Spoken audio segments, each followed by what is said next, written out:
Bom, meus amigos, minhas amigas, estamos de volta. Vamos falar um pouquinho sobre a Lei Brasileira de Inclusão agora, né?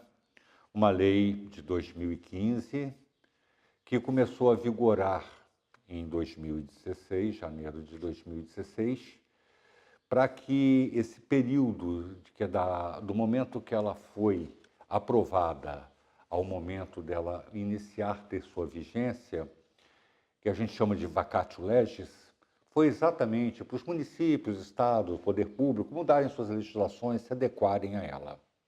É uma lei que veio mudar muita coisa. Mudou o Código Civil, mudou o Código Penal, mudou o Estatuto da Criança e do Adolescente, mudou a Lei de Diretrizes e Bases da Educação. Ela influenciou em vários outros setores legislativos nossos, né? Porque é uma lei específica, uma lei posterior, e ela acaba por alterar, né, essas demais leis. Essa lei não nasceu da noite para o dia. Essa lei ela levou 15 anos tramitando. Ela levou 15 anos sendo analisada, discutida, emendada, relatada, até que se chegasse a um consenso e ela fosse votada, aprovada e promulgada. Essa lei ela vem como base uma convenção da ONU. E dentro dessa convenção da ONU, eles aproveitaram, porque a convenção da ONU ela foi aqui no Brasil, ela foi também votada pelo Congresso Nacional e aprovada, fazendo parte também da nossa legislação. E o que eles fizeram com essa lei? Pegaram toda a legislação pertinente à pessoa com deficiência em nosso país e colocaram numa só lei. A Lei Brasileira de Inclusão, que o pessoal também chama de Estatuto da Pessoa com Deficiência. E ela trouxe mudanças importantes. Ela trouxe mudanças importantes como criminalizar a omissão do poder público, como improbidade administrativa, tornar mais clara a questão da discriminação, né? E principalmente a nomenclatura.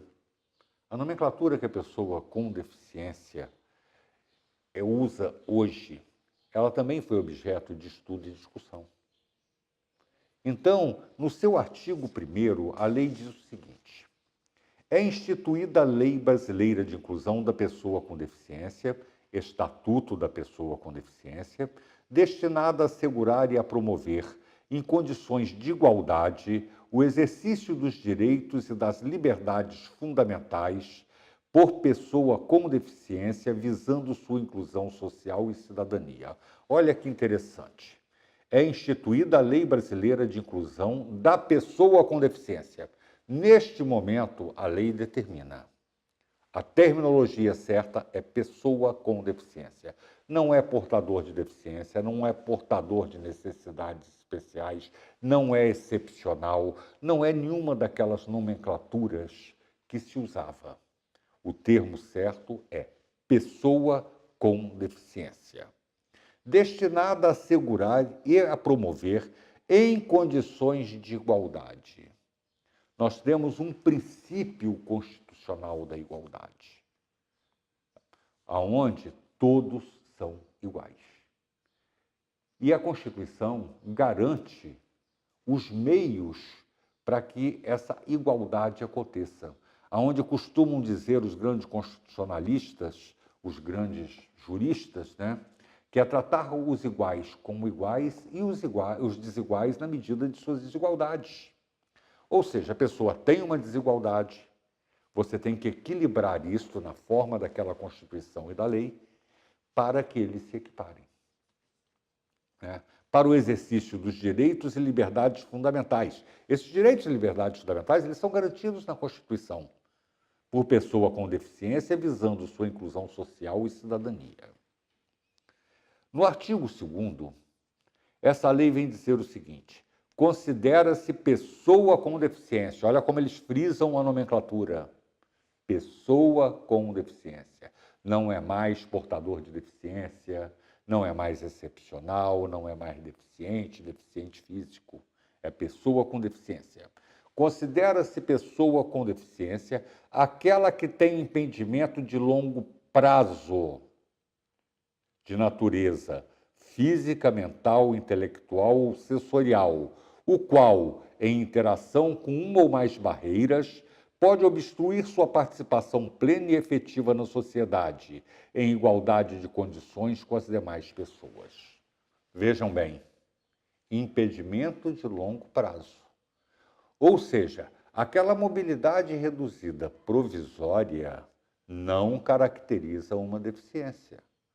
Qualquer tipo de lesão provisória não caracteriza a deficiência. É óbvio que uma pessoa que está com mobilidade reduzida provisória, ela é protegida por esta lei. Ela é protegida na sua prioridade de atendimento em vários fatores.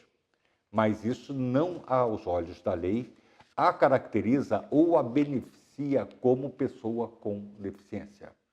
Porque a lei é bem claro quando ela diz que tem impedimento de longo prazo.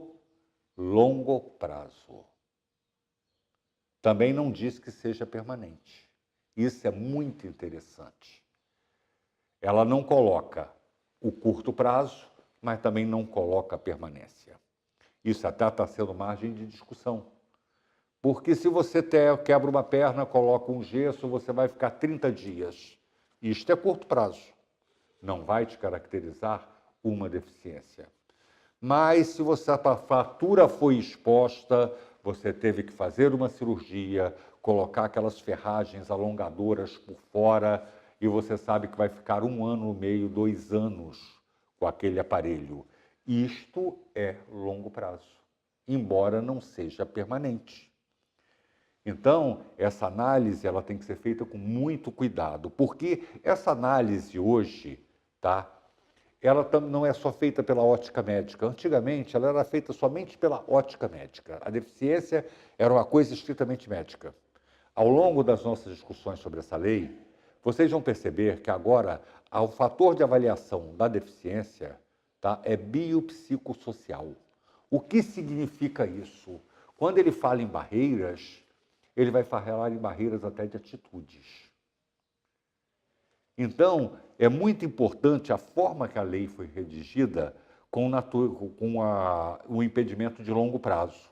Aí ele vai falar de natureza física, intelectual ou sensorial. É bom esclarecer que sensorial são os nossos sentidos. E os nossos sentidos não são apenas a visão, a audição e a fala.